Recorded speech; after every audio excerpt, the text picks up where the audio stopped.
Good day, everybody. It's Trent Klarenbach with Klarenbach Research. Today is September the 2nd, 2025. Let's take a look at corn futures. The first chart I have here is the corn continuous chart, and it is on the weekly time frame. So each candlestick represents 1 week of trading activity. Corn is interesting. Now, this corn, I got it nice and clean here just to show you here. We're actually had a 3-week rally from this low. Now, I took a small trade in the demo account that I'm running on TradingView under the paper trading account. So there's transparency and there's a record of the trades and successes and losses.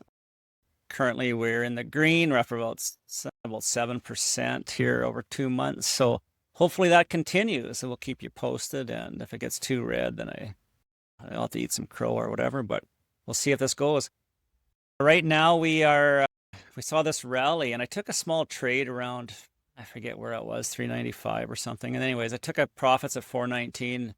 My buddy Glenn and I were discussing that here last week, and that trade worked out all right. I have this red line drawn here. Now, it's a possible price path of what I anticipate. I anticipate some resistance here at this 420 level, and I think we get a pullback maybe down to the confluence of these two anchored VWAPs represented by the blue and the purple lines. They're at between 394 and 398 right now. I think we get a pullback maybe down as low as 394 perhaps. Maybe we find some support, some buying stepping in at 400, right? At the $4 level.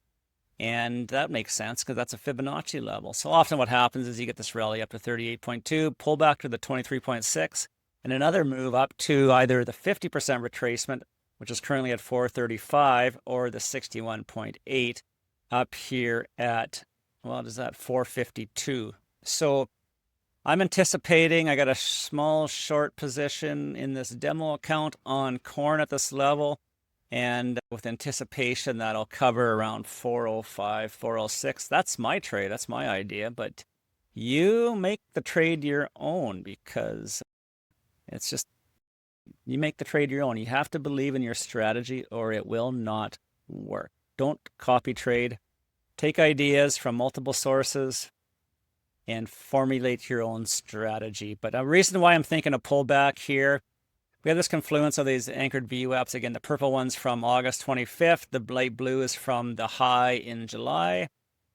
And we also have this green 50-day moving average, which has been declining. It looks like it's starting to flatten out.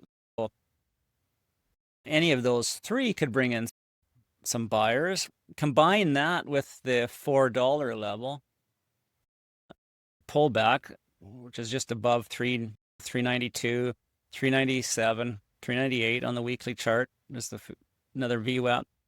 So there's a whole lot of reasons why. Oh, plus there's a gap to fill here. The gap goes down to 394. So that's why I have this arrow drawn to 394.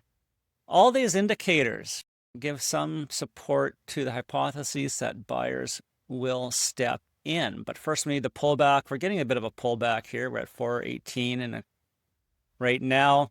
We'll see if that continues. Right now, again, I have a short position on this demo account to demonstrate you the effectiveness of the strategy.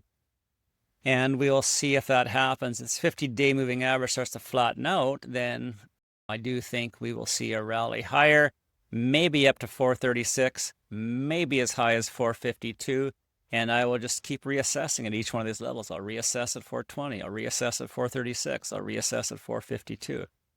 But yeah, I don't think I think we anticipate a pullback, but if maybe you make some physical sales here and then you buy it back on paper on that $4 level. But that's just an idea. You make the trade your own. Do what's best for you and your business. My name is Trent Klarenbach. Sunny in Saskatoon. Life's good.